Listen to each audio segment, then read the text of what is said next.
أعوذ بالله من الشيطان الرجيم. بسم الله الرحمن الرحيم.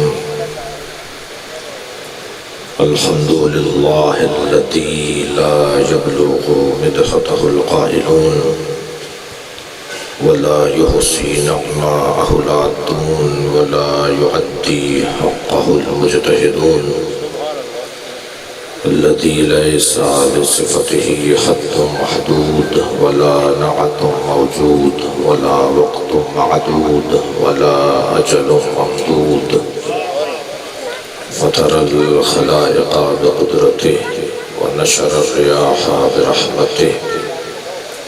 الصلاة والسلام على الرسول المسدد المصطفى الأمجد المحمود الأحمد سيدنا ومولانا ومولى الكونين جد الحسن والحسين وعاني أبا القاسم محمد.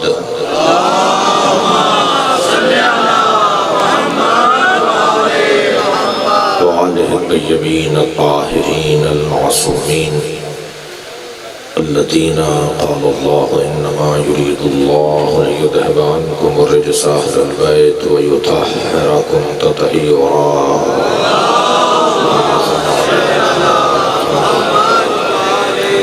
ولعنة الله على أعدائهم أجمعين من يوم عداوتهم إلى قيام يوم الدين.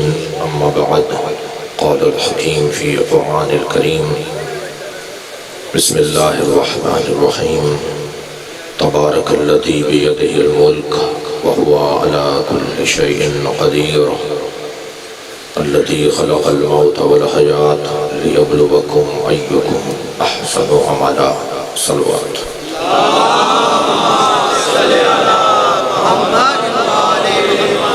ایک سورہ فاتحہ اور 3 مرتبہ سورہ اخلاص ابو مغفور سید علی نقی سہیل زیدی مرحوم کی مغفرت کے لیے ایک سورہ فاتحہ کی تلاوت فرمائیں.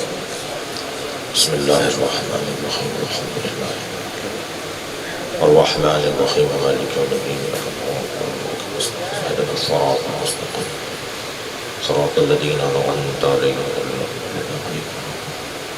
بسم اللہ الرحمن الرحیم. قل هو اللہ احد اللہ الصمد لم یلد ولم یولد ولم یکن له بسم اللہ الرحمن الرحیم. قل هو اللہ احد اللہ الصمد لم یلد ولم یولد ولم یکن له کفوا احد. بسم اللہ الرحمن الرحیم. قل هو اللہ احد اللہ الصمد لم یلد ولم یولد ولم یکن له کفوا احد. اللهم صل على محمد وعلى محمد. صلوات دیا کریں.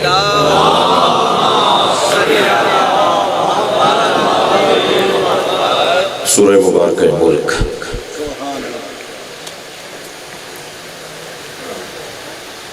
اللہ اپنے اس کلام میں اپنی مالکیت کا اعلان کر رہا ہے.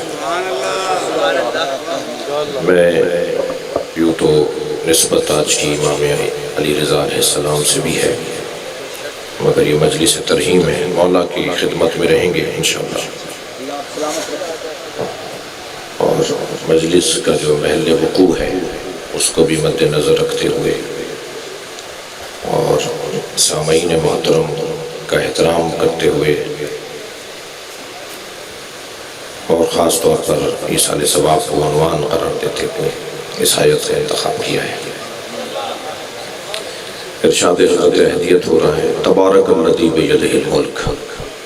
بابرکت ہے وہ جس کے ہاتھ میں ملک ہے. مالک اللہ ہے. ملکیت کی 2 قسمیں ہیں، ایک ملکیت حقیقی ہے اور ایک ملکیت اعتباری ہے. میں بھی جو کپڑے پہنے بیٹھا ہوں، آپ بھی جو لباس پہنے بیٹھے ہیں، ہم بھی ان کپڑوں کے مالک ہیں. وہ جس گاڑی میں آپ آئے ہیں، وہ جو گھر آپ کے پاس ہے، وہ جو زمین کا ٹکڑا آپ کے پاس ہے، آپ بھی اس کے مالک ہیں. مگر ہمارا مالک ہونا اور اللہ کا مالک ہونا ایسا ہی فرق ہے جیسے خالق اور مخلوق کا فرق ہے.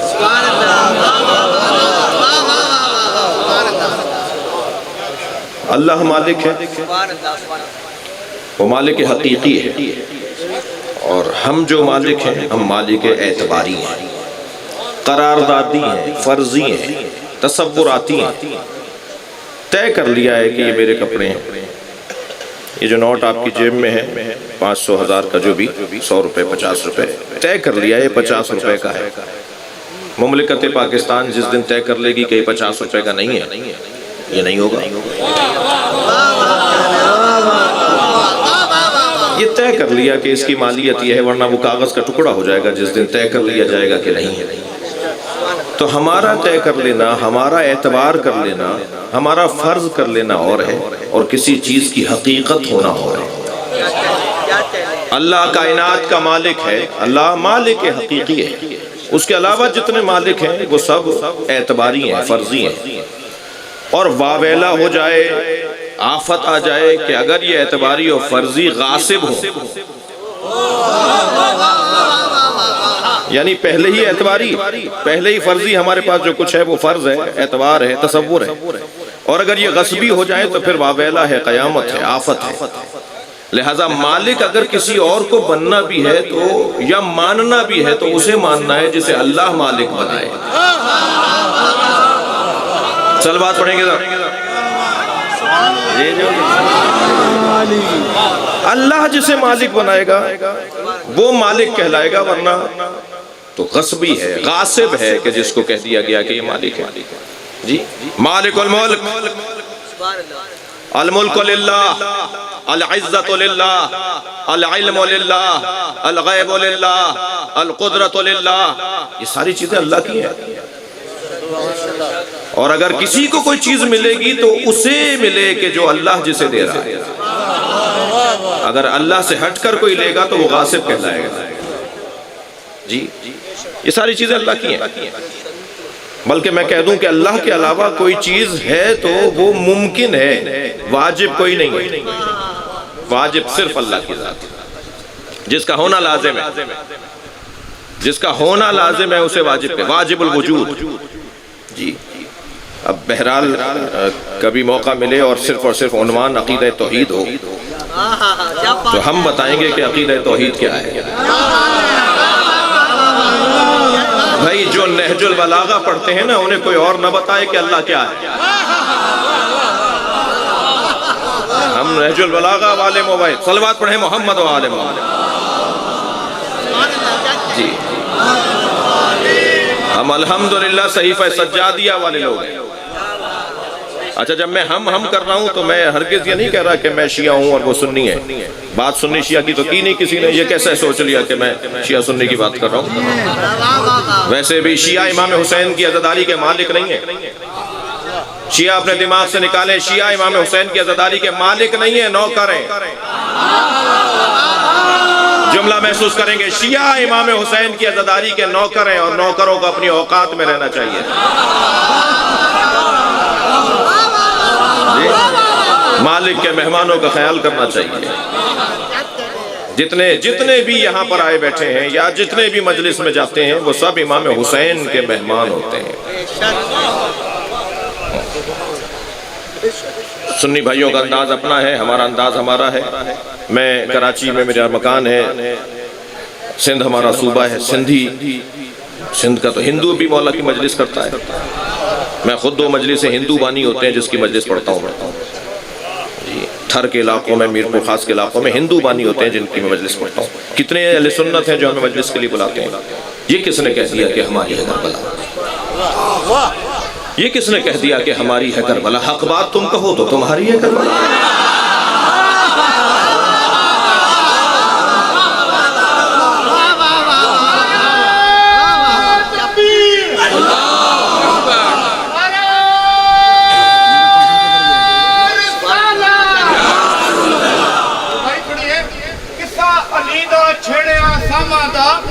جی علی دا چھڑیا سامادا سامان ختم ہو بیٹھا ہے. تعریف علی دی نہیں مکدی انسان ختم ہو بیٹھا ہے. وہ دے در تے آکے ہر دل بردا ارمان ختم ہو بیٹھا ہے. دوجہ پیر میں کابچ نہیں رکھ دے قرآن ختم ہو بیٹھا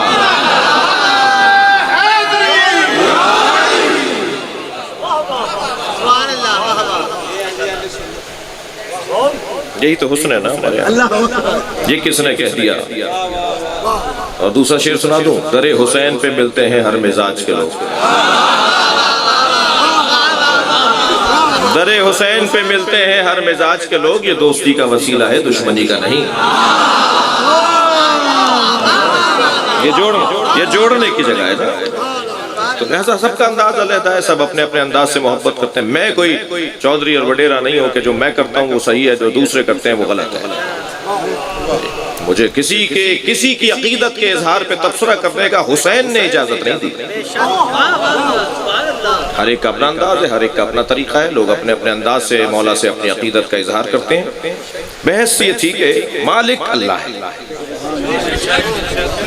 تبارک الذی بیدہ الملک، مالک حقیقی صرف اللہ ہے۔ ہم فرضی ہیں، ہم قراردادی ہیں، تصوراتی ہیں۔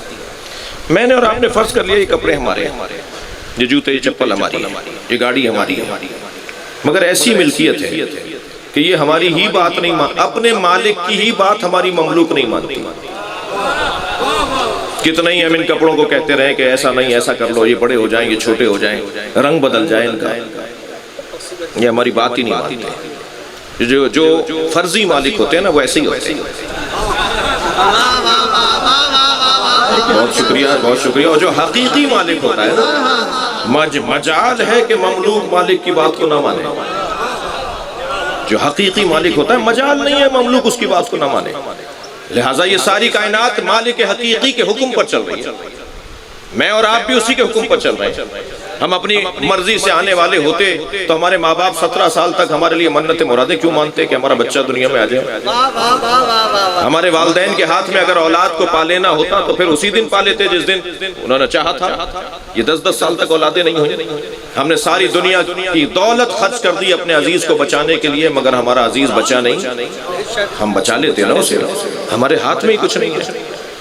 عزیزوں، میرے سنی شیعہ بھائیوں، ہماری حیثیت تو اتنی ہے، میں کہہ دوں ہماری حیثیت ہی کیا ہے کہ ایک پھانس، ایک بال آنکھ میں آ جائے تو ہماری دنیا اندھیری ہو جاتی ہے۔ یہ انگوٹھا اگر کٹ جائے نا، یہ والا انگوٹھا اگر کٹ جائے تو ان 2 انگلیوں سے میں اور آپ بٹن نہیں لگا سکتے، اتنے مجبور ہیں ہم۔ انتم الفقراء، تم سب فقیر ہو۔ کمال ہی اس بات کا ہے کہ میں اپنے فقر کا احساس کروں۔ جتنا میں اپنے فقر کا احساس کروں گا نا، اللہ اتنا ہی مجھے ولی بنائے گا۔ ولایتیں ملتی ہیں انہیں جن کے یہاں فقر کا احساس ہوگا۔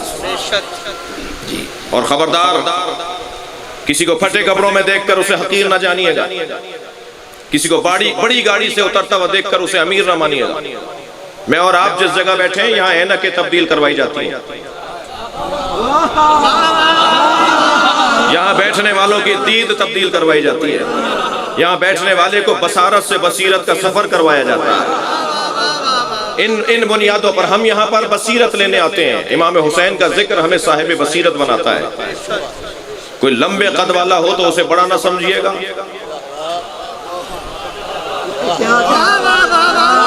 اور کوئی چھوٹے قد والا ہو تو اسے حقیر نہ جانیے گا، کسی کا کالر ادھڑا ہوا ہو تو اسے فقیر مت مانیے گا، کوئی بڑی گاڑی سے 2 کروڑ کی گاڑی سے اتر رہا ہو تو اسے امیر نہ مانیے گا۔ کیا معلوم کہ جو بڑی گاڑی سے اتر رہا ہے وہ علاقے کا یزید ہو،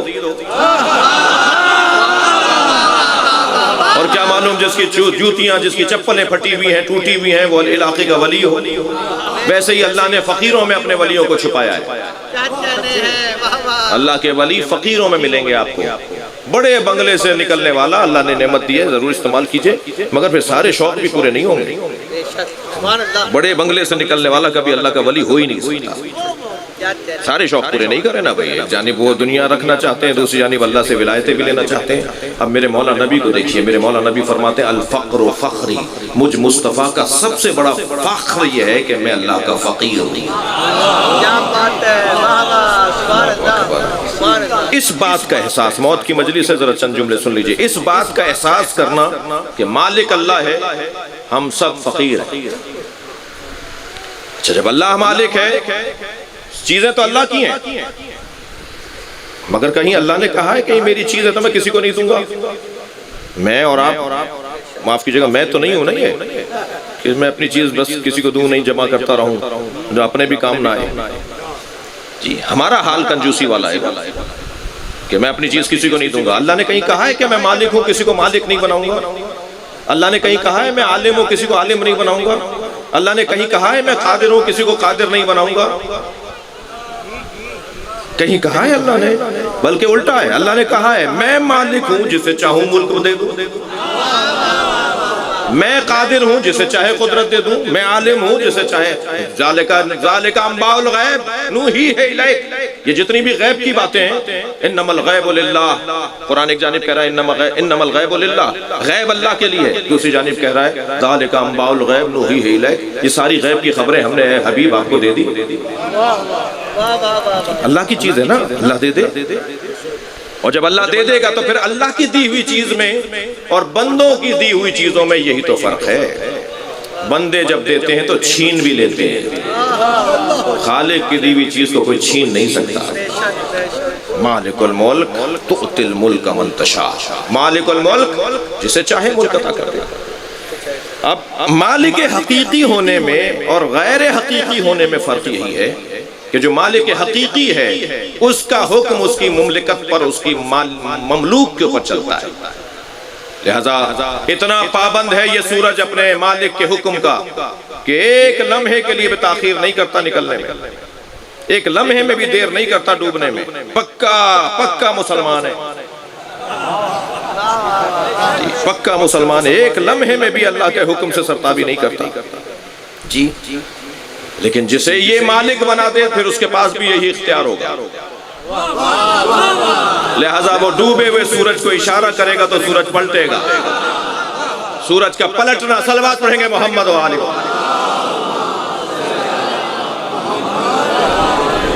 چاند کے دو ٹکڑے ہونا بتائے گا کہ یہ بھی مالک ہے، ہاتھوں پہ کنکریاں آ جائیں گی تو کلمہ پڑھ کر بتائیں گے اللہ اکبر۔ جتنے بھی اللہ نے معجزے سارے نبیوں کو عطا کیے ہیں، 1000 سے زیادہ معجزے علامہ حلی نے لکھے ہیں، انبیاء کرام کے تمام نبیوں کے معجزے ہمارے نبی کے پاس تھے، مگر نقن صاحب کا بڑا حسین جملہ ہے، نقن صاحب لاہور والے پرانے لوگ نقن صاحب کو سن چکے ہیں، نقن صاحب فرماتے ہیں جو انبیاء کے معجزے تھے نا وہ ہمارے نبی کے معجزے نہیں تھے، مشغلے تھے۔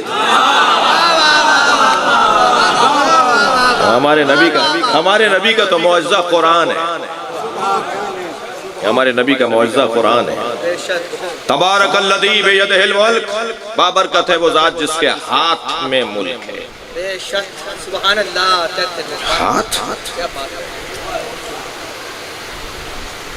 اس میں تو 5 انگلیاں ہیں۔ اللہ کا بھی یہی کام دیکھیے، کوئی اس کا کام ہے اتفاقی نہیں ہوتا، کوئی کام وہاں حادثاتی نہیں ہے، سارے کام وہاں منصوباتی ہیں۔ اللہ کے سارے کام منصوبے کے مطابق ہیں، حادثے کے مطابق نہیں ہے جی۔ 5 انگلیاں 14 پوروے،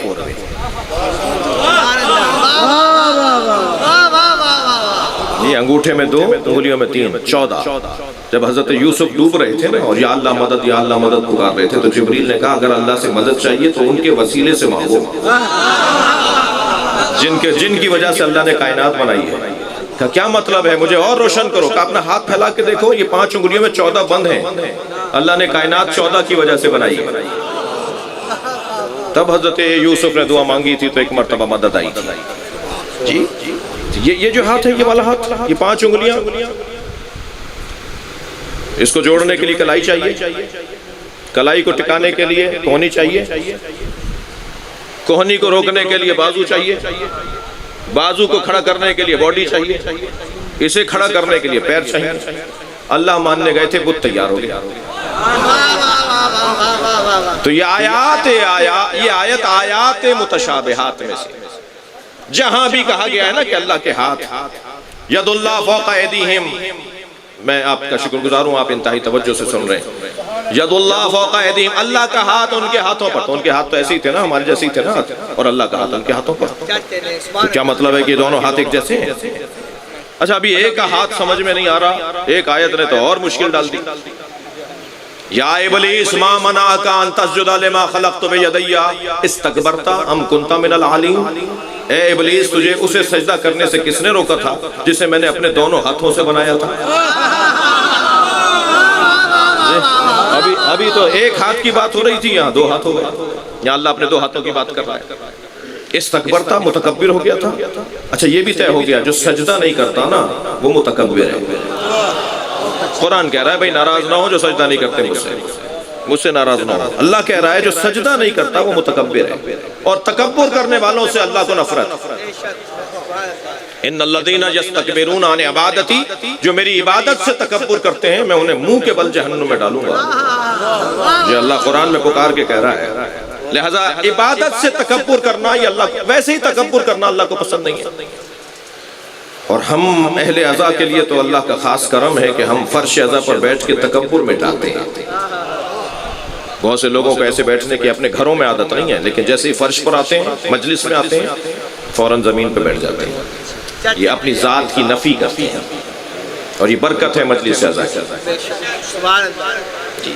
یہ تعلیم کی جگہ بھی ہے, تربیت کی جگہ بھی ہے. مجلس عزا ہمیں تعلیم بھی دے رہی ہے, مجلس عزا ہماری تربیت بھی کر رہی ہے. یہ دو ہاتھ بھائی, اچھا دو ہاتھ کی بات ہو گئی. اب تو میرا تو سیدھا اور الٹا ہاتھ ہے. دو ہاتھ جس کے بھی ہیں, ایک سیدھا ایک الٹا ہے نا, تو کیا اللہ کے بھی دو ہاتھ سیدھے اور الٹے ہیں؟ اللہ اکبر. میرے مولا کاظم الٹے ہاتھ سے کھانا کھا رہے ہیں. مولا امام موسیٰ کاظم علیہ السلام الٹے ہاتھ سے کھانا کھا رہے ہیں, سیدھے ہاتھ سے تکیہ لگائے ہوئے. حضرت حشام نے دیکھا کہ امام موسیٰ کاظم الٹے ہاتھ سے کھانا کھا رہے ہیں. تعجب ہوا, ہمیں تو حکم یہ ہے کہ سیدھے ہاتھ سے کھانا کھاؤ. فرزند رسول ہو کر, خاندان پیغمبر ہو کے الٹے ہاتھ سے کھانا کھا رہے ہیں. تعجب تھا انہیں, تو انہوں نے رخ کیا امام صادق کے گھر کی طرف. وہاں سے ابو بصیر نکل رہے تھے. ابو بصیر کہنے لگے کیا بات ہے؟ کہا مولا سے ایک سوال کرنا ہے. کیا سوال ہے؟ میں عجیب منظر دیکھ کر آ رہا ہوں, ان کے فرزند جو آئندہ ہمارے امام ہیں وہ الٹے ہاتھ سے کھانا کھا رہے ہیں, سیدھے ہاتھ سے تکیہ لگائے بیٹھے ہیں. تو ابو بصیر نے کہا اس میں پریشانی کی کیا بات ہے؟ امام کے دونوں ہاتھ سیدھے ہوتے ہیں.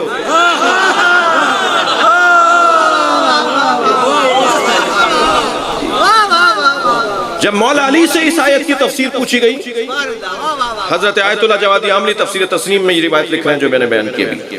جب مولا علی سے پوچھا گیا مولا یہ جو اللہ کے دو ہاتھوں کی بات ہو رہی ہے تو اللہ کے دو ہاتھوں کا کیا مطلب ہے؟ میرے مولا علی نے فرمایا کلتا الیدین یمین, اللہ کے دونوں ہاتھ سیدھے ہیں. اللہ اکبر. جوادی عاملی صاحب کا جملہ ہدیہ کر رہا ہوں. مولانا جملہ فرماتے ہیں اہل بیت کے دونوں ہاتھ سیدھے ہوتے ہیں اور اہل بیت کے دشمنوں کے دونوں ہاتھ الٹے ہوتے ہیں.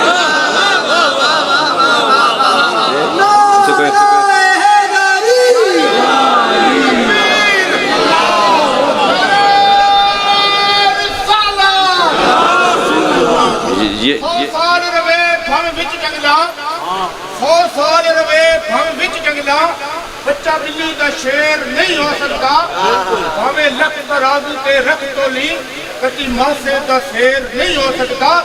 وچ جنگلا دے بھاوے پھرتا رہے, کتی گدڑ دلیر نہیں ہو سکتا. منکر ہوئے میرے علی دا تے جاوے جنت دا توبہ ایڈا نیر. بھئی اس مجلس کا ایک حسن تو یہ ہے کہ مجلس شیعہ پڑھ رہا ہے, نعرے سنی لگا رہا ہے, اور جب شیعہ ذرا خاموش بیٹھے رہیں گے تو اس کو حق ہے نا. بلندر صلی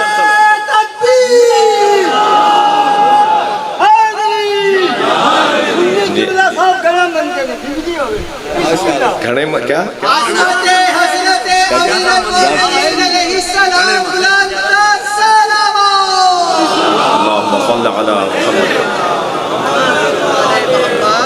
اللہ کے دو ہاتھ, اللہ کے دو ہاتھوں کا مطلب مکمل توانائی. اے ابلیس میں نے آدم کو اپنے مکمل قدرت سے بنایا ہے. ہم اپنے بچے کو دیکھ رہے ہوتے ہیں نا, وہ چیز کوئی اٹھا رہا ہوتا ہے اسے اٹھ نہیں رہی ہوتی, تو ہم کہتے ہیں بیٹا دونوں ہاتھوں سے اٹھاؤ, دونوں ہاتھوں سے اٹھاؤ, یعنی پوری طاقت سے اٹھاؤ. اللہ کہہ رہا ہے میں نے آدم کو مکمل قدرت سے بنایا ہے. لہٰذا حضرت آدم کو بنا کر وہ اپنے آپ کو مبارکباد دیتا ہے. تبارک اللہ احسن الخالقین, مبارک ہو تو بہترین خالق ہو گیا. بہت کچھ بنایا مگر آدم سے اچھا اللہ نے نہیں بنایا. جی وَهُوَ عَلَى كُلِّ شَيْءٍ قَدِيرٌ, وہ مالک کہ جس کے ہاتھ میں مملکت ہے, ملک ہے, وہ ہر شے پر قادر بھی ہے. آپ کی توجہات بھرپور ہیں, ایک جملہ کہہ رہا ہوں. حاکم ہونا بہت بڑا کمال ہوگا, مگر اس حاکم کا کیا فائدہ جو مختار ہی نہ ہو. بھائی حاکم کو تو مختار بھی ہونا چاہیے, حاکم کو تو قادر بھی ہونا چاہیے, اس کے پاس کچھ اختیار تو ہو. جی ہمارے ہاں تو معاملات ہی کچھ اور ہیں نا. ہم نے ایک بازو پر جو یا علی مدد باندھا تھا نا، وہ کوئی کرسی لینے کے لیے نہیں، اس لیے کہ جس کرسی پہ میں بیٹھا ہوں اس سے اونچی کرسی نہیں ہے. کوئی کرسی ورسی کا مطلب نہیں ہے، قومی مفاد ہیں جو انشاءاللہ حل ہونے کی طرف ہیں. بہت سارے 4-6 مسئلے حل ہو چکے ہیں، جب مکمل ہو جائیں گے تو خوشخبریاں سناؤں گا. ایک صلوات پڑھ لیں محمد و آل محمد. توجہ کر رہے ہیں، وہ مالک جو قادر ہے، قدرت جی قدرت جی لفظ قدرت جو ہے، آپ کی توجہات کا شکر گزار ہوں. تشریف لائیں. یہ جو قدرت کا لفظ ہے نا، اس خاندان کے اور الفاظ بھی ہیں. جی قادر کون ہے؟ اللہ. مگر یہ جو قدرت جس کی وجہ سے قادر کہلاتا ہے، اس قادر کے تصور کے ساتھ ایک اور تصور بھی ہے، اور وہ ہے مقدور کا تصور. جی قادر اپنی قدرت کا استعمال کرے گا، اس قلمدان کو استعمال کرے گا، تو مقدور بھی تو ہو گئی. ایک نظریہ، 3 نظریہ ایسے ہیں جو شیعوں سے مخصوص ہیں. نظریہ رجعت، نظریہ بدا، جی نظریہ بدا. عقیدہ ظہور حضرت امام مہدی شیعوں سے مخصوص نہیں ہے. 250 اہل سنت محدثین کی فہرست میں مرتب کر چکا ہوں جو اس بات کے قائل ہیں کہ امام مہدی کی ولادت ہو چکی ہے. یہ بحث ہماری نہیں ہے، ہمارے ہاں مسلم ہے. اہل سنت کے ہاں بھی یہ ایک بہت بڑی تعداد ہے جو آپ کی ولادت کی قائل ہے. جی یہ زمانہ حجت خدا سے خالی نہیں ہے. اس زمانے میں حجت خدا امام مہدی ہیں. اب میں پہچان نہیں رہا، اسی کو غیبت کہا جاتا ہے. جس دن پہچاننے لگ جاؤں گا وہی دن ظہور کا دن ہوگا. امام میرے حاضر ہیں، ظاہر نہیں ہے. اتنا بڑا مجمع یہاں حاضر ہے یا نہیں؟ مجھ پہ ظاہر چند ہے، سب حاضر ہیں، ظاہر سب نہیں ہے. نبی مکے میں 40 سال تک حاضر رہے، ظاہر نہیں تھے.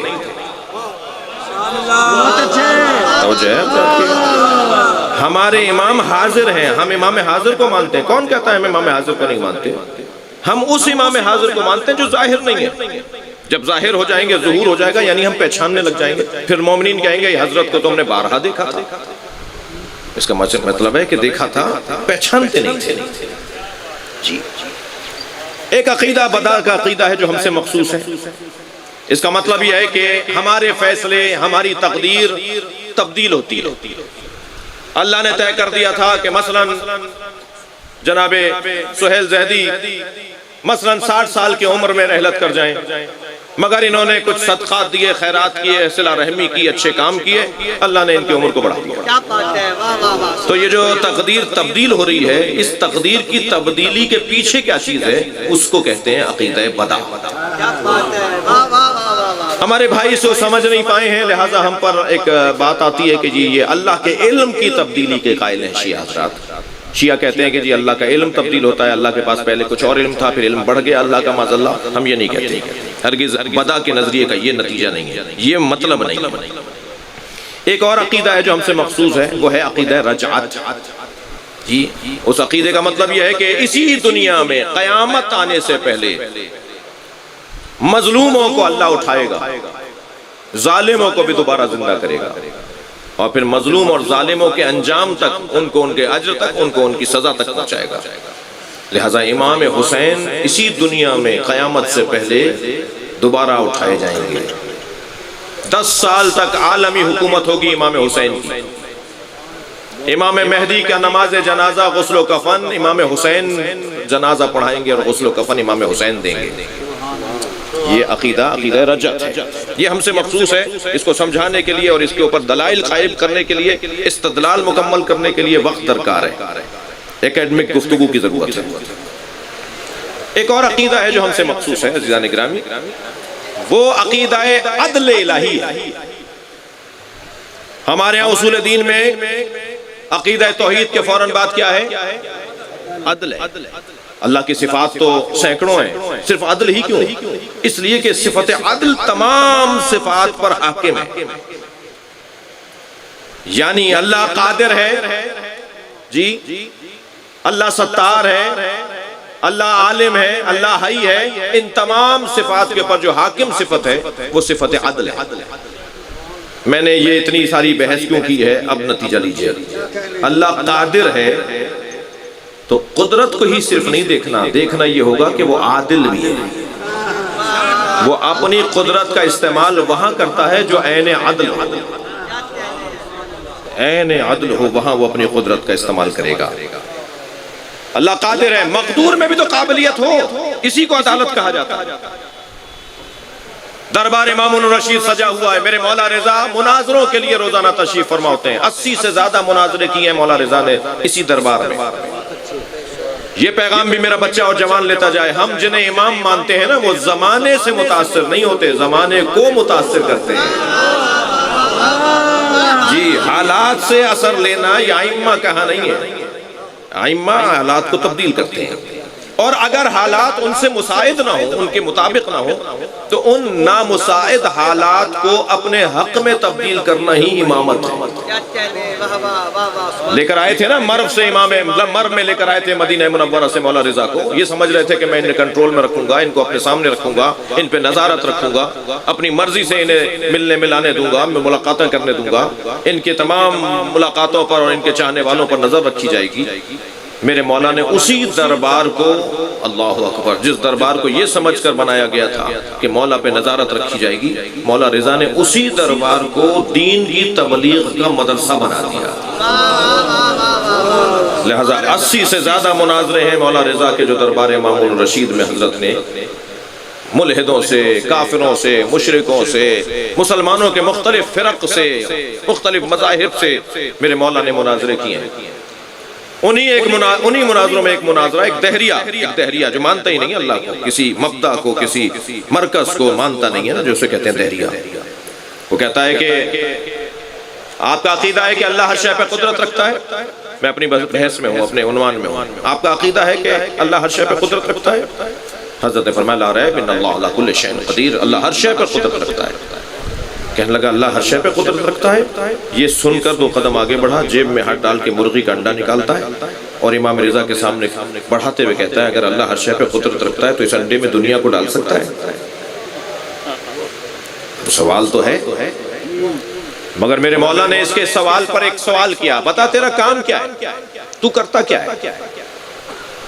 مولا یہ سوال اس لیے کر رہے ہیں تاکہ جان سکیں اس کا معیار فہم کیا ہے۔ نحنو معاشر الانبیاء نکلم الناس علی قدر عقولہم، ہم انبیاء کرام، ہم اہل بیت عصمت و طہارت، ہم لوگوں سے ان کی عقل کے مطابق بات کرتے ہیں۔ عزیزو میرے وطن کے 85 مسئلوں کے 2-3 ہی حل ہیں، ان حلوں میں سے ایک حل یہ ہے کہ ہر شخص کو اپنی حدوں کا پتہ ہونا چاہیے۔ جب ہر شخص اپنی حد کو پتہ لگا لے گا کہ میری حد کہاں تک ہے تو دوسروں کی حد میں وہ قدم نہیں رکھے گا، فساد ہی نہیں ہوگا۔ میری قوم کے مسائل کا ایک حل یہ ہے کہ مجھے اپنی حدوں کا پتہ ہونا چاہیے، میری ایک حد ہے، آپ کی ایک حد ہے، ہم سب کی ایک حد ہے، ہمیں اپنی حد کا پتہ ہونا چاہیے۔ دوسرا میری قوم کے مسائل کا ایک حل یہ ہے، توجہ چاہوں گا، دوسرا ایک حل میں عقل کے مطابق مخاطب کو دیکھ کر بات کروں۔ لوگ اسے منفی بھی لیتے ہیں، لوگ اس کا دوسرا زاویہ بھی لیتے ہیں، جی نہیں، یہ انبیاء کرام کا طریقہ ہے، یہ ائمہ کا دستور ہے۔ بات کرو سوچ کے سمجھ کے بات کرو، کس سے بات کر رہے ہو، کون تمہارا مخاطب ہے۔ ایک لفظ میرے ان بچوں اور جوانوں نے سنا، تقیہ۔ بعض برادران اہل سنت کا فرمانا یہ ہے کہ یہ شیعوں کا عقیدہ ہے، یہ شیعوں کا عقیدہ نہیں ہے، آپ بھی ایسے ہی کرتے ہیں جیسا ہم کرتے ہیں۔ وہ اور بات ہے، بعض مانتے ہیں اور عمل انجام دیتے ہیں، بعض عمل انجام دیتے ہیں مانتے نہیں ہیں۔ یہ مفتی اسحاق صاحب فیصل آباد والے، مرحوم و مغفور مولانا اسحاق صاحب، میں ان کی خدمت میں گیا یہ پوچھنے کے لیے کہ آپ نے بھرے مجمع میں، اہل سنت کے مجمع میں کہا کہ شیعوں میں اور شیعوں اور سنیوں میں جو جھگڑا ہے وہ یہودی کا پھیلایا ہوا ہے، سنی شیعہ میں کوئی جھگڑا نہیں ہے، اختلاف ضرور ہے مگر جھگڑا یہودی کا پھیلایا ہوا ہے۔ تو سوالات کی ایک لسٹ آ گئی، مفتی صاحب ان کا تو کلمہ لیتا ہے، ان کی اذان لیتا ہے، ان کی نماز لیتا ہے، وہ ایسا کرتے ہیں، وہ ویسا کرتے ہیں۔ تو انہوں نے کہا جی کلمے میں کیا پڑھتے ہیں وہ؟ کیا علی ولی اللہ وہ لا الہ الا اللہ سے پہلے بولتے ہیں؟ بھئی آپ تھوڑا سا تھک گئے میرے بات میں، تھوڑا گردن ہلا دیجئے، مجھے لگے کچھ لوگوں کو دیکھ نہیں رہا ہوں میں جی۔ کیا وہ کہنے لگے کیا شیعہ علی ولی اللہ محمد الرسول اللہ سے پہلے بولتے ہیں؟ سارے مسلمان لا الہ الا اللہ کہتے ہیں، سارے مسلمان محمد الرسول اللہ کہتے ہیں، شیعہ اس کے بعد علی ولی اللہ بھی کہتے ہیں، تو اپنے مجمع سے کہنے لگے مجھے ہاں نام ہے، جواب دو علی اللہ کے ولی نہیں ہے؟ جب سارا سنی مجمع بولا کہ ہاں علی اللہ کے ولی ہے، کہنے لگے بس فرق یہ ہے تم مانتے ہو بولتے نہیں ہو۔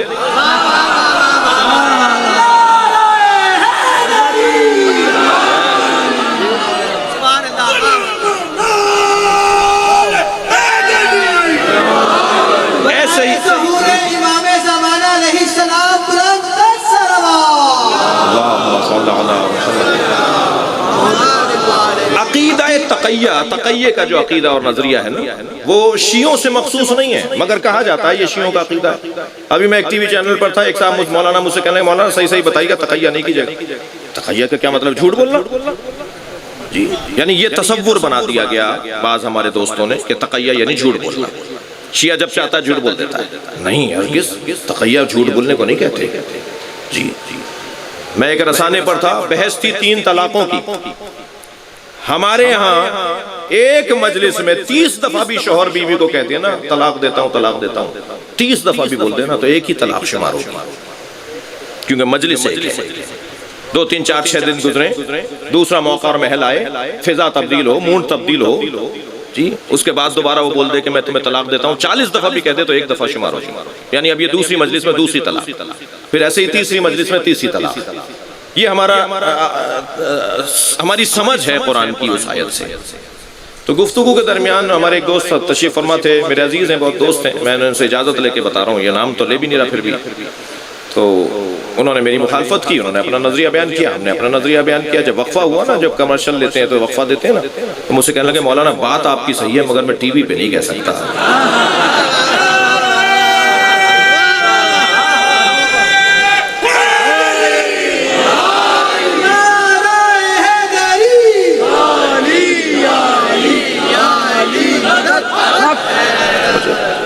میں کیونکہ میرے مخاطبین سنی بھائی بھی ہیں تو میں تھوڑا سا لمحہ فکریہ دے رہا ہوں۔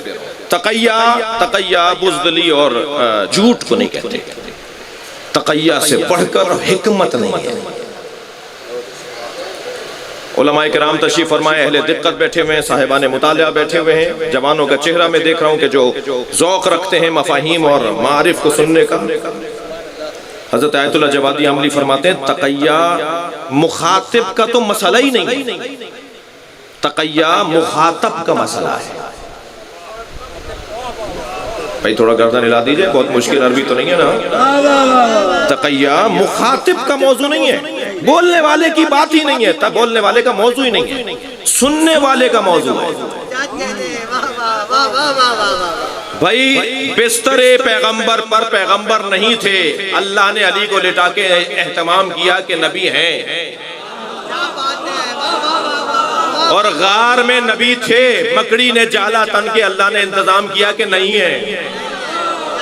اللہ تقیہ کرے تو جائے، صلوات پڑھے محمد و آل محمد۔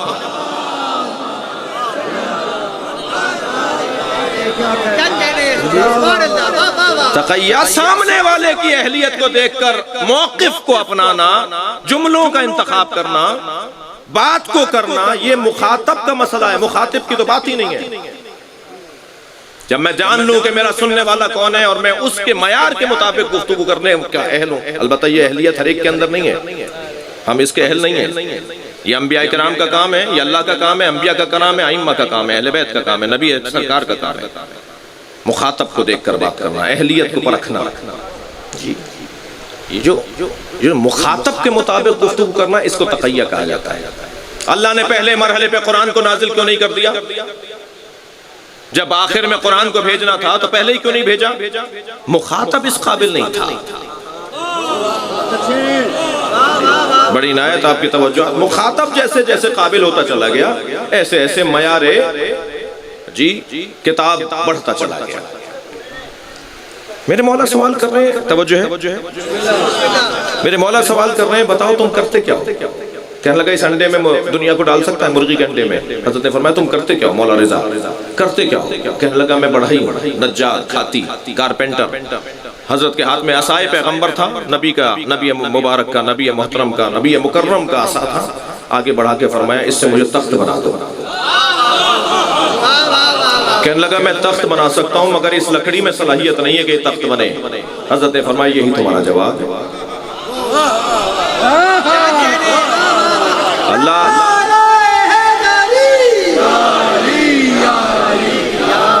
اللہ ہر شے پر قادر ہے، انڈے میں صلاحیت نہیں ہے کہ وہ دنیا کو اپنے اندر لے سکے، لہذا قادر اپنی قدرت کا استعمال کرتا ہے مقدور کو دیکھ کر۔ مقدور میں بھی تو قابلیت ہو کہ وہ یہ کام اس پر ہو سکے۔ غور فرمایا ساری دنیا تو اللہ نے ایک لمحے میں بنا دی، کن فیکون۔ یہ زمین اور آسمان 6 دنوں میں کیوں بنائے؟ وہ مسئلہ بنانے والے کا نہیں ہے، یہ بن ہی نہیں سکتے تھے ایک مرحلے میں۔ زمین و آسمان کے جب تھے ہی مراحل تو ایک دم کیسے بن جاتے؟ یہ مقدور کا مسئلہ تھا جو 6 دن میں زمین اور آسمان بنے، اللہ کا مسئلہ ہی نہیں ہے۔ اللہ کی قدرت کے اوپر کوئی حرف نہیں آ رہا، زمین اور آسمان میں قابلیت نہیں تھی کہ وہ ایک لمحے میں بنتے۔ جی وَهُوَ عَلَىٰ كُلِّ شَيْءٍ قَدِيرٌ، ہر شے پر قدرت رکھتا ہے۔ الَّذِي خَلَقَ الْمَوْتَ وَالْحَيَاةَ، اب وہ اپنی قدرت کی دلیل دے رہا ہے، جیسے سورہ مبارکہ الحمد میں الحمدللہ رب العالمین، الحمدللہ رب العالمین، الرحمن الرحیم، مالک یوم الدین، یہ سب الحمدللہ کی دلیلیں ہیں۔ سورہ مبارکہ الحمد کی تفسیر میں اگر جائیں تو صرف الحمدللہ کیوں؟ اس لیے کہ مالک یوم الدین، اس لیے کہ عالمین کا رب ہے، اس لیے کہ رحمان و رحیم ہے، اس لیے کہ مالک یوم الدین ہے۔ یہ ساری دلیلیں ہیں اس الحمدللہ کی۔ ایسے ہی اللہ اعلان کر رہا ہے وَهُوَ عَلَىٰ كُلِّ شَيْءٍ قَدِيرٌ، اپنی قدرت کا دلیل تو دے۔ الَّذِي خَلَقَ الْمَوْتَ وَالْحَيَاةَ، یہ اللہ کے حاکم اور مالک اور قادر ہونے کی دلیل یہ ہے کہ اس نے موت اور حیات کو خلق کیا ہے۔ جی ممکن، یہ واحد چیز ہے کہ جو کوئی بندہ یہ نہیں کہہ سکتا میں کر سکتا ہوں۔ جی میرے مولا علی نے جب فرمایا نا اللہ خالق ہے، ایک شخص کہنے لگا جی ہم بھی خالق ہیں۔ حضرت نے فرمایا کیسے خالق ہو؟ کہا میں نے ایک برتن کے اندر کچھ مخلوط کی تھی، کچھ چیزیں، اب کھول کے دیکھا تو کیڑے اس کے اندر ایجاد ہو گئے، کیڑے بن گئے ہیں اس میں بہت سارے، کھول کے دکھایا دیکھیں بہت سارے کیڑے ہیں، میں نے خلق کیا انہیں۔ مولا علی سے کہنے لگا میں نے خلق کیا انہیں۔ مولا نے کہا تو نے خلق کیا نا، بتا اس میں نر کتنے مادہ کتنے؟ صلوات پڑھیں گے محمد و آل محمد۔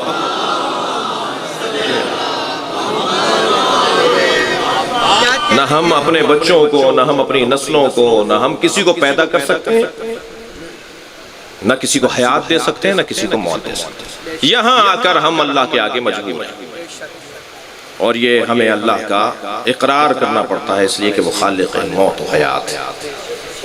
ان گنت پیسے خرچ کرنے کے بعد بھی ہم اپنے عزیز کو بچا نہیں سکے، اس لیے کہ موت اور حیات ہمارے ہاتھ میں نہیں ہے۔ جی بہت 4 6 شادیاں کر لیں، ایک کو چھوڑ کر دوسری اور تیسری اور چوتھی کہ کسی طرح بیٹا ہو جائے، بیٹا نہیں ہوا۔ ہمارے ہاتھ میں نہیں تھا کوئی وجود لانا، ہمارے ہاتھ میں نہیں تھا کسی کو حل کرنا۔ وہ جو خالق موت و حیات ہے وہی زندگی دے گا، وہی موت دے گا۔ یہاں آ کر ہمیں ماننا پڑتا ہے کہ اللہ ہے۔ عزیزان گرامی، بہت طویل گفتگو کا بھی موقع نہیں ہے، مگر اتنا طے ہے کہ یہ جو صفت ہے نا اللہ کی کہ وہ خالق موت و حیات ہے، یہ صفت ہمیں اللہ کے کلمہ پڑھنے پر مجبور اور کلمے پہ باقی رہنے پر آمادہ کرتی ہے۔ موت و حیات کا خالق ہے، اور موت کو پہلے ذکر کیا، حیات کو بعد میں ذکر کیا۔ بھائی میرا کلام تو نہیں ہے، آئندہ ایڈیشن میں ٹھیک کر لوں گا۔ میں تو اپنی کتابوں کے پہلے ہی صفحے پہ لکھتا ہوں نا کہ قارئین محترم سے گزارش ہے آگاہ فرمائے کوئی غلطی ہو گئی ہو تو اس کی تصحیح کر لوں گا اور آئندہ ایڈیشن میں ٹھیک کر دوں گا۔ یہ تو پہلے ہی صفحے پہ اللہ نے مقدمے میں لکھ دیا لا ریب فیہ۔ اس میں تو کوئی شک نہیں ہے. کوئی یہ سوچ کر نہیں پڑھو کہ اس کے اندر کوئی عیب نکال لوں گا میں. کوئی عیب نہیں نکلے گا. اگر تم نے قرآن میں کوئی تناقض نکالا, کوئی عیب نکالا, تو تمہارے دماغ کا تناقض ہوگا, قرآن کا نہیں ہے. قرآن میں کوئی ایک حرف نہ زیادہ ہے نہ کم ہے. جو اللہ کے حبیب کو اللہ نے دیا وہی ہمارے پاس ہے. یہاں بھی میرے سنی بھائیوں سے 10 بستہ گزارش کروں گا, اس بحث کو ختم کرو کہ شیعوں کا 40 پارے کا قرآن ہے, 10 پارے فلاں کی بکری کھا گئی. اس بکری سے ہمارا کیا تعلق جو قرآن کھا جاتی ہو؟ خدا کے لیے اس قصے کو ختم کرو. ہمارا کوئی 40 پاروں کا قرآن نہیں ہے جی. کسی بھی شیعہ کا دروازہ بغیر بتائے بجائیے, بیٹا اپنے گھر سے قرآن اٹھا کے لا, وہ وہی لائے گا جو آپ کے گھر میں رکھا ہے. اس سے یہودی خوش ہو رہا ہے, اس سے عیسائی خوش ہو رہا ہے کہ سنی شیعہ تو ابھی اسی بحث سے نہیں نکل رہے کہ 40 پاروں کا یا 30 پاروں کا ہے. نہیں, کوئی 30 پاروں کا, کوئی 40 پاروں کا نہیں. کوئی ہمارا اور آپ کا 30 پاروں سے ہٹ کے قرآن نہیں. ایک ہی قرآن ہے. مسلمانوں کا کلام جو اللہ نے مسلمانوں کے لیے خاص, مسلمان فائدہ اٹھا رہے ہیں ورنہ تو سب کے لیے, وہ یہی قرآن ہے جی. اس سے ہٹ کر نہیں ہے. یہ ترتیب میں موت پہلے, حیات بعد میں. ہم تو دیکھ رہے ہیں ہمارے سہیل زیدی صاحب پہلے تھے, صاحب حیات تھے, پھر موت اور پھر رحلت رہی ہے. قرآن کہہ رہا ہے پہلے موت ہے پھر حیات ہے. ہم اپنے مشاہدے کو مانیں یا ہم اللہ کے کلام کو مانیں؟ ہمیں اللہ کے کلام کو ماننا ہے. یہ بھی ذہن میں رہے, ساری دنیا کچھ کہتی رہی, ہمیں ماننا وہی ہے جو اللہ کہہ رہا ہے. ماننا ہمیں وہ ہے. ساری دنیا کہتے رہے, ساری دنیا کہتی رہے کہ ابو طالب نے کلمہ نہیں پڑھا, کہنے دیجئے. میں تو قرآن سورہ انفال پڑھوں گا. ساری دنیا کہتی رہے کہ کلمہ, میں تو قرآن سورہ مبارکہ انفال 74ویں آیت پڑھوں گا. سنا دوں؟ میں اللہ کو مانوں گا, تمہاری نہیں مانوں گا.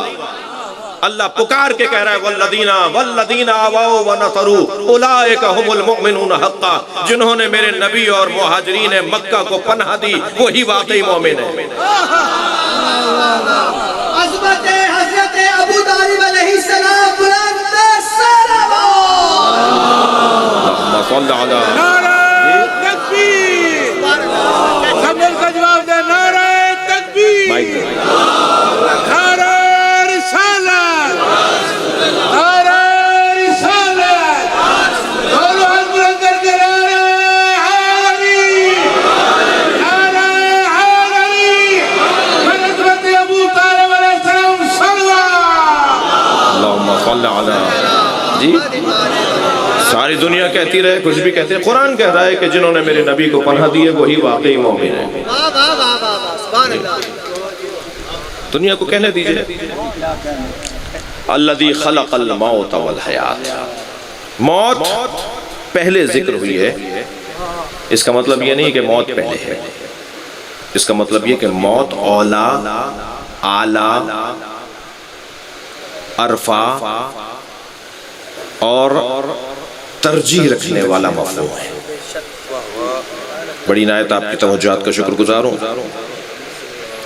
آپ نے مجلس کا اشتہار چھاپا, اس میں ہمارے منصور صاحب کا بھی نام ہے اور اس میں محمد علی صاحب کا بھی نام ہے جی.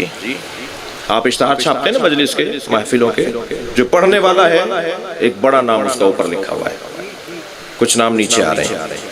آپ کے نزدیک جو زیادہ محترم ہے اس کا نام سب سے اوپر ہوتا ہے, لیکن جب مجلس ہوتی ہے تو وہ پہلے پڑھتا نہیں ہے. اگر مجمع اسی ترتیب کے مطابق آ کے بیٹھ جائے تو وہ بانی سے کہتا ہے کہ زید صاحب یہ فلاں کیوں نہیں پڑھ رہے؟ وہ کہہ رہے بھئی پڑھیں گے. کہا کیوں نہیں پڑھ رہے؟ آپ نے نام تو پہلا لکھا. تو کہیں گے تم اتنے سمجھ نہیں ہیں, جس کا نام پہلے لکھا جاتا ہے وہ آخر میں آتا ہے. بھئی سب سے پہلے کائنات میں اللہ نے مصطفیٰ کو بنایا نا, جسے پہلے بنایا تھا اسے آخر میں بھیجا کیوں ہے؟ اس لیے کہ اللہ کے نزدیک اولویت, اہمیت, اللہ کے نزدیک ترجیح, اللہ کے نزدیک فضیلت سرکار کی ذات کو ہے. اور جو مطلوب پروردگار ہونا وہ بغیر تمہید کے نہیں آتا. اس کے لیے تمہید آئے گی. حضرت آدم سے لے کر حضرت عیسیٰ تک یہ تمہید مصطفیٰ ہے جی. اللہ جو موت کو پہلے ذکر کر رہا ہے وہ اسی لیے کہ اللہ کے نزدیک حیات پر موت کو ترجیح ہے. اب میں لفظ بہتر کر کے اور ممبری زبان کا لفظ کہوں، عزیزان گرامی، ساری دنیا ہم آپ سب کھاتے ہیں جینے کے لیے، پہنتے ہیں جینے کے لیے، اوڑھتے ہیں جینے کے لیے، گھر بناتے ہیں جینے کے لیے، گاڑی لیتے ہیں جینے کے لیے، پڑھتے ہیں جینے کے لیے، اور قرآن اور اہل بیت کی تعلیم یہ ہے جیو مرنے کے لیے۔ تمہارے جینے کا مقصد تمہاری موت ہونا چاہیے۔ موت کو ترجیح دو اپنی حیات کے اوپر، اپنی موت بچا لو، زندگی خود بچے گی۔ کسی طرح اپنی موت کو ٹھیک کر لو۔ عزیزان گرامی، ہمیں اپنی موت کو بہتر کرنا ہے۔ ماضی بہت سو کا اچھا تھا، لیکن مستقبل کچھ کا اچھا ہے۔ ماضی کا اچھا ہونا کارنامہ نہیں، مستقبل کا اچھا ہونا کارنامہ ہے۔ ماضی میں کیا کیا نام تھے میں لوں گا تو کہیں اور بات چلی جائے گی۔ جی، جن کا اچھا تھا، جن کا ماضی اچھا تھا، کیا کیا نام ہے، کیسے کیسے نام ہے۔ لیکن ایک اور ہم نے شخص دیکھا جس کا ماضی خراب تھا، مستقبل نے اسے اور بنا دیا۔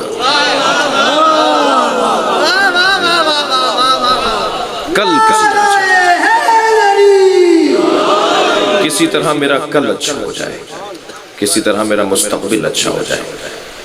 ہم مجلس اعزا اسی لیے کر رہے ہیں کہ کل ہمارا اچھا ہو جائے، ہم نماز پڑھتے ہیں اسی لیے کہ کل ہمارا اچھا ہو جائے۔ اپنے کل کو بچانا ہے، اور کل یعنی موت، آئندہ یعنی موت۔ اور موت سے جتنا شغف، موت سے جتنی قربت مجھے حاصل ہو جائے گی، اتنا ہی پھر میری موت مجھے مارے گی نہیں۔ یہ عجیب ہے، اس سے دوستی کریں گے تو یہ نقصان نہیں پہنچائے گی، اس سے ڈریں گے تو نقصان پہنچائے گی۔ میرے مولا علی فرما رہے ہیں مر جاؤ اس سے پہلے کہ موت آئے۔ یا علی کیسے، کیا مطلب ہے؟ کہیں سے کود جائیں، کہیں سے چھلانگ لگا دیں، چھری پھیر لیں گلے پر، مر جاؤ اس سے پہلے کہ موت آئے۔ علی فرما رہے ہیں اس سے پہلے کہ تمہارے بدن کو موت آئے، اپنے نفس کو مار ڈالو، اپنی آنا کو مار ڈالو، اپنی پسند کو مار ڈالو۔ پھر جب موت آئے گی تو وہ موت تمہیں تلخ نہیں ہوگی، تمہارے لیے وہ شیریں ہوگی، میٹھی ہوگی۔ اپنی موت کو اچھا بنا لو۔ ایک موت کی مجلس سے سن لیجئے دو چار جملے۔ موت کو کسی طرح سے محفوظ کرنا ہے۔ اللہ اکبر۔ میرے مولا کے پسندیدہ ترین موضوعات میں کہتے تھے نا، پہلے یہ بزرگ بیٹھے ہوئے بخاری صاحب، یہ شخصیات، یہ کہتے تھے جی وہ حافظ کفایت صاحب کا جو قبضے کا مضمون تھا نا، وہ معراج قبضے کا مضمون تھا۔ حضرت حسن زیدی صاحب مباہلہ جو ہے نا، ان کے قبضے کا مضمون تھا۔ کبھی کبھی ہم سے بھی پوچھتے ہیں مولانا آپ کے قبضے کا مضمون کون سا ہے؟ جی، مولا علی سے پوچھا جائے مولا کا پسندیدہ مضمون کون سا ہے، تو مولا کا جو سب سے پسندیدہ مضمون ہے وہ عقیدہ توحید ہے اور مفہوم موت ہے۔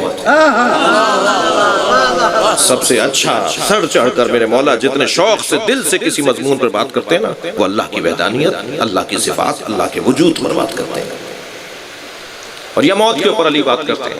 بہترین خطبات، بہترین کلمات علی کے موت کے بارے میں۔ ایک جملہ سن لیجئے، فرماتے ہیں میتیں دو طرح کی ہوتی ہیں، کچھ افقی میتیں ہیں، کچھ عمودی میتیں ہیں، کچھ لیٹے ہوئے جنازے ہیں، کچھ چلتے پھرتے جنازے ہیں۔ علی ہر چلتے پھرتے کو زندہ نہیں مانتا۔ بھائی جس کا ضمیر مر گیا ہو وہ زندہ کہاں ہے؟ جس کا احساس مر گیا ہو وہ زندہ کہاں ہے؟ موت کا مفہوم جتنا اس گھرانے نے روشن کیا ہے، کامیاب نبرد آزمائی اس گھرانے نے موت کے ساتھ کی ہے۔ موت کو ایسا مارا ہے کہ ابھی موت کا عنوان نہیں رکھتے، شہادت کا عنوان رکھتے ہیں۔ اب ان کی زندگیوں میں موت کا لفظ نہیں ہے، یہ زندہ ہیں، اور زندہ بھی ایسے زندہ کہ انتم لا تشعرون، تمہیں پتہ ہی نہیں ہے، تمہارے پاس شعور ہی نہیں ہے کہ ان کی زندگی کیسی ہے، ان کی حیات کیسی ہے۔ یہ جو مزارات گرانے کا شام میں اور کربلا میں، عراق میں ایک پورا ایک وبا آئی، ایک آفت آئی، اور الحمدللہ اسے دونوں ملکوں سے نکالا گیا۔ یہ مزار کیوں گرا رہے تھے بھائی؟ یہ سن 1924 کے اندر مدینہ منورہ جنت البقیع اور مکہ المکرمہ جنت المعلی کو کیوں گرایا گیا؟ اس لیے کہ زندگی میں، ظاہری زندگی میں ان کا وجود ہدایت عطا کرتا تھا، اور شہادت کے بعد ان کا مزار رہنمائی عطا کر رہا ہے۔ لہٰذا یہ چاہتے ہیں کسی طرح سے ان کا مزار گرا دیا جائے، مگر اللہ کا نور ہے، یہ پھونکوں سے بجھے گا نہیں۔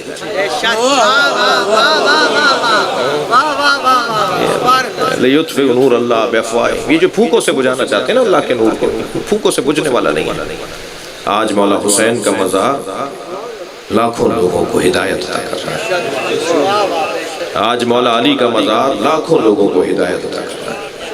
وہاں جانے والا بہتر موحد ہو کے لوٹتا ہے، بہتر انسان بن کے لوٹتا ہے، بہتر نمازی ہو کے لوٹتا ہے، بہتر شوہر بن کے، بہتر باپ بن کے، بہتر بھائی بن کے۔ رشتوں کی پاسداری کربلا سکھاتی ہے جی۔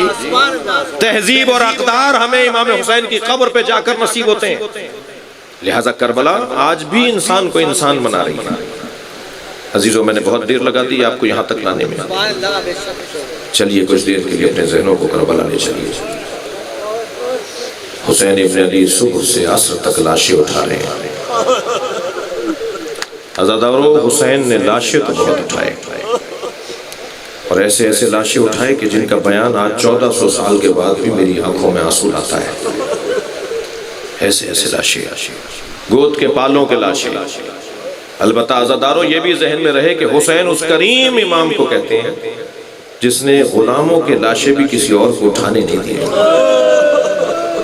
فرمایا نہیں، یہ میرے مہمان ہیں۔ جون کا لاشا بھی حسین خود اٹھا کے لائے جی۔ علی ابن حر کا بیٹا جب شہادت پانے کے لیے، شہادت کا جام نوش کرنے کے لیے گھوڑے سے گرا، اپنے بابا کو آواز لگائی، بابا مجھے مدد کیجئے، میری مدد کیجئے۔ تو آپ میں بھی صاحبان اولاد لوگ بیٹھے نا، بیٹا ایسے مرحلے پہ اگر کسی باپ کو پکارے تو کتنی جلدی باپ پہنچے گا، اور کتنی جلدی پہنچا ہوگا، کتنی جلدی حر اپنے بیٹے کی لاش پر پہنچا ہوگا۔ سنیں گے جب حر لاش پر پہنچا نا تو کیا دیکھا، حسین پہلے سے موجود ہے۔ میرے مولا نے حر کے بیٹے کا لاشا اٹھایا ہوا۔ حر نے کہا، مولا یہ غلام زادہ ہے۔ فرمایا، حر جوان بیٹے کی میت باپ نہیں اٹھاتا۔ اجرکم اللہ۔ وہ کیسا سخت مرحلہ تھا جب علی اکبر کا لاشا حسین اٹھا رہے تھے۔ البتہ میں نے بعض بزرگوں سے، جن میں نقن صاحب بھی ہیں، جن میں علامہ رشید ترابی بھی ہیں، میں نے ان بزرگوں سے سنا یہ واحد لاشا ہے حضرت علی اکبر کا کہ جب حسین نے اٹھا لیا نا تو برابر میں محسوس ہوا کوئی برقع پوش بی بی کھڑی ہے۔ اب جو مڑ کے دیکھا، بہن زینب کھڑی تھی۔ بھیا یہ لاشا میں اٹھاؤں گی۔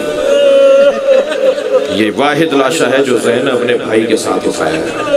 اجرکم اللہ، اجرکم اللہ۔ اللہ آپ کو کسی غم میں نہ رلائے۔ آپ کی آوازیں بلند ہو رہی ہیں، جب مجلس عزا میں آوازیں بلند ہوتی ہیں نا رونے والوں کی۔ حسین کی مصیبت واحد مصیبت ہے جس میں چیخ چیخ کے رونے کا حکم ہے۔ ہمیں اپنے عزیزوں پر رونے کا حکم نہیں ہے، چیخ کے رونے کا حکم نہیں ہے۔ گریہ ہونا اور بات ہے، آنکھوں میں آنسو آ جاتے ہیں ہم اپنے عزیز کی میت کو جب دیکھتے ہیں، لیکن جز اور فض کرنا، چیخنا چلانا، واویلا کرنا، شور سے اونچی آواز سے گریہ کرنا، یہ صرف حسین پر رونے کی اجازت ہے۔ اور میرے مولا صادق فرماتے ہیں جب تم اونچی آواز میں روتے ہو نا تو ہماری دادی زہرا کو سکون ملتا ہے۔ اجرکم اللہ، اجرکم اللہ۔ ایک ایسا بھی مرحلہ تھا کہ امام جعفر صادق مجلس میں تھے، رونے والوں کی آوازیں بلند ہو رہی تھی تو امام نے فرمایا، یا اللہ یہ ہمارے عامر کو زندہ کر رہے ہیں، یا اللہ یہ اونچی آواز میں رو کے ہمارے عامر کو زندہ کر رہے ہیں۔ اجرکم اللہ۔ عزادارو، لاشیں تو میرے مولا حسین نے بہت اٹھائے، مگر سنیں گے 4 لاشوں پہ حسین بہت روئے ہیں۔ ایک لاشا جس پہ حسین بہت روئے وہ لاشا ہے عباس کا لاشا۔ اجرکم اللہ، اجرکم اللہ۔ اللہ آپ کو اس کا اجر و ثواب عطا فرمائے۔ جب میرے مولا حسین آئے نا اپنے بھائی کے لاشے پر تو عجیب حالت تھی لاشے کی، بازو کٹے ہوئے تھے، عباس کی ایک آنکھ میں تیر لگا ہوا تھا۔ مولا حسین نے اپنے بھائی عباس کا سر اپنے زانوں پر لے لیا۔ یہ مصائب نقن صاحب نے لکھے ہیں۔ میرے مولا حسین نے زانوں پر حضرت عباس کے سر کو لیا، سر پہ ہاتھ رکھتے ہوئے کچھ گفتگو فرمائی، کچھ ہی لمحوں میں حضرت عباس نے اپنا سر ہٹا دیا۔ امام نے پھر سر لے لیا زانوں پر، پھر حضرت عباس نے ہٹا دیا۔ جب تیسری مرتبہ یہ ہوا نا تو امام نے سوال کیا، عباس تم اپنا سر ہمارے زانوں سے کیوں ہٹاتے ہو؟ تو ایک جواب یہ دیا، مولا یہ شہزادوں کی جگہ ہے۔ مولا کہاں غلام کا سر؟ اور کہاں حسین کا زانو؟ اب یہاں نقل صاحب نے ایک جملے کا اضافہ کیا ہے. نقل صاحب فرماتے ہیں شاید یہ وجہ بھی تھی سر ہٹانے کی کہ ابھی میرا سر تو حسین کے زانو پر ہے، کچھ دیر کے بعد حسین کا سر کہاں ہوگا، اس لیے میں بھی اپنا سر ایسی جگہ نہیں رکھوں. سکینہ کو تسلی رہے میرے بابا کا سر نیزے پر ہے، تو چچا کا سر بھی تو زمین پر تھا. اس لاشے پر بہت روئے، ایک بھائی کی مجلس ہے، اس لاشے پہ بہت روئے. اور سنیں گے ایک اور لاشا، وہ لاشا ہے علی اکبر کا لاشا جس پر امام حسین نے بہت گریہ کیا. عزادارو ایک اور لاشا بھی ہے جس پہ حسین بہت روئے، وہ حضرت قاسم کا لاشا ہے. لے آئے گنج شہیدہ میں اپنے بھتیجے کا لاشا، پامال لاشا، ٹکڑے ٹکڑے لاشا لا کے رکھ دیا گنج شہیدہ میں. جب لا کے رکھا نا تو ساری بیویوں نے حلقہ بنا کر ماتم شروع کیا. امام حسین نے دیکھا اس بچے کی ماں نہیں ہے. بھائی جس کو پرسہ دینے کے لیے حسین خیمے میں آئے ہیں جناب ام فروہ نظر نہیں آ رہی. امام حسین نے تعجب سے کہا بہن زینب بھابی کہاں ہے؟ اب جناب زینب نکلی ہیں، گئی ہیں دیکھنے کے لیے کہ بھابی ام فروہ کہاں ہے. تو بی بی اپنے خیمے میں نہیں ملی. تو کسی بی بی نے بتایا جب قاسم کی شہادت کی خبر آئی تھی ام فروہ خیمے کی پشت پر گئی تھی. میں نے دیکھا تھا بی بی وہاں جا رہی تھی. جناب زینب نے جا کے دیکھا تو کیا دیکھا؟ پیشانی سجدے میں ہے اور حضرت ام فروہ تسبیح پڑھ رہی ہیں، شکرن شکرا حقاً حقا، یا اللہ تیرا شکر ہے تو نے میری قربانی کو قبول کر لیا. جیسے ہی سجدہ مکمل ہوا جناب زینب کی آواز آئی بھابی آپ کو حسین بلا رہے ہیں. اب آئی ہیں اپنے بچے کے لاشے کو دیکھ رہی ہیں، لاشا پامال ہے. امام حسین سامنے کھڑے ہیں، آواز دے کر کہنے لگی بھائی حسین مجھے قاسم کا خون بھرا کرتا چاہیے. امام نے نہیں پوچھا بھابی اس کرتے کا کیا کریں گی جو چاک چاک ہو گیا، تار تار ہو گیا، گھوڑوں کی ٹاپوں سے جو کرتا چاک چاک ہو گیا، کیا کریں گی آپ اس کرتے کا؟ مگر عزادارو ایک ماں کی خواہش تھی. جناب ام فروہ کرتا مانگ رہی تھی.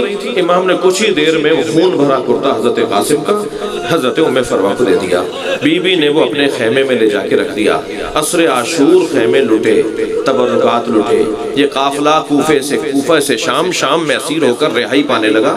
جب رہائی پا کر چل رہا تھا نا تو ہر ایک بی بی کے ہاتھ میں اپنی اپنی گٹھڑی تھی. حضرت ام فروہ نے بھی سینے سے گٹھڑی کو لگایا ہوا تھا. یہ قافلہ کربلا گیا، کربلا سے مدینہ آیا. جیسے ہی مدینہ میں قافلہ داخل ہوا نا تو فرمان لگی میرا اونٹ جنت البقیع لے جاؤ.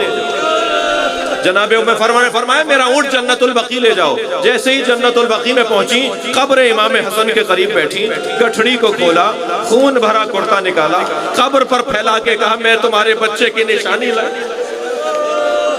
اجرکم اللہ، اجرکم اللہ. گریہ ہو گیا. ایک منزل اور لے لیجئے، ایک اور لاشا ہے جس میں حسین بہت روئے ہیں. اجرکم اللہ. ایک اور لاشا ہے جس میں حسین نے گریہ کیا ہے. وہ لاشا عزادارو چھوٹا بہت تھا مگر حسین سے اٹھتا نہیں تھا. کبھی میرے مولا آگے جاتے تھے انا للہ، کبھی الٹے پیر واپس آتے تھے رضاً بقضائہ و تسلیما لامرہ. میرے مولا نے ننھا سا لاشا قبر کے حوالے کیا. مجلس ہو گئی، گریہ ہو گیا. مجھے صرف ایک منزل اور لینے دیجئے. عزادارو وہ وقت بڑا سخت وقت تھا جب حسین کربلا میں تنہا تھے. سارے لاشیں لا کر گنج شہیدہ میں رکھ دیے. اب حسین کربلا کے میدان میں جا رہے ہیں اور تنہائی کا عالم یہ ہے کہ کوئی گھوڑے پر بٹھانے والا نہیں ہے. اجرکم اللہ. دائیں بائیں دیکھنے لگے، کبھی نہیں ہوا کہ کبھی حسین گھوڑے پر بیٹھ رہے ہیں اور عباس نے بڑھ کے لگام نہ پکڑی ہو، مولا حضرت علی اکبر نے رکابوں کو نہ سنبھالا ہو. آج حسین غریب ہو گیا، سارے بھائی مارے گئے، سارے بچے مارے گئے. ایک مرتبہ در خیمہ سے بہن آگے بڑھی، لگام فرس کو تھام کر کہنے لگی ابھی زینب زندہ ہے. امام حسین کو گھوڑے کی پشت پر بٹھایا. عزادارو بس دو منزلیں اور لے لیجئے. امام گھوڑے پر بیٹھ کر میدان کربلا میں روانہ ہوئے اور ایک ایسا عجیب منظر سامنے آیا کہ حسین کی پیشانی پر ایک پتھر آ کے لگا، امام کے سینے پہ ایک تیر آ کے لگا. یہ وہی تیر ہے جسے حرملہ نے حضرت امام حسین کے مارا تھا اور مختار کو بتایا تھا کہ میں نے وہ تیر مارا تھا جو حسین کی کمر سے نکل رہا تھا. اس تیر کے بعد حسین سے گھوڑے پہ بیٹھا نہیں گیا. میرے مولا گھوڑے پہ ڈگمگانے لگے، کبھی دائیں گرنے لگتے تھے تو لا واللہ لا واللہ لا واللہ اشارہ کر کے کہتے تھے نہیں مجھے نہیں چاہیے، مجھے کچھ نہیں چاہیے، یہ کہہ کر سنبھلتے تھے. عربی زبان میں لا واللہ کسی چیز کے دینے پر اگر کوئی نہ لینا چاہے اور وہ انکار کرے تو کہتا ہے لا واللہ۔ حضرت آیت اللہ مشکینی سے میں نے حرم حضرت معصومہ میں یہ مصائب سنے، وہ فرما رہے تھے حسین گرتے گرتے کہتے تھے لا واللہ، کبھی دائیں کبھی بائیں۔ کیا مطلب تھا؟ کون کیا دے رہا تھا اور حسین کیا انکار کر رہے تھے؟ بس آخری جملہ کہہ رہا ہوں، حسین کیا انکار کر رہے تھے، کون کیا دے رہا تھا؟ حضرت آیت اللہ مشکینی فرماتے ہیں کبھی زہرا آگے بڑھ کے کہتی تھی میری گود میں آ جا، اور حسین کہتے تھے اماں یہ میرا امتحان ہے مجھے گرنے دیجئے۔ کبھی نبی آگے بڑھ کے کہتے تھے میرے لال میری گود میں آ جاؤ، اور حسین کہتے تھے نانا یہ میرا امتحان ہے مجھے گرنے دیجئے۔ وہ کیسا مرحلہ تھا جب زفین زمین کی طرف آئے، طلع زینبیہ سے بہن دیکھتی رہی، نبی کا نواسہ ذبح ہوتا رہا، سیاہ آندھیاں چلتی رہی۔ الا لعنت اللہ علی قوم الظالمین۔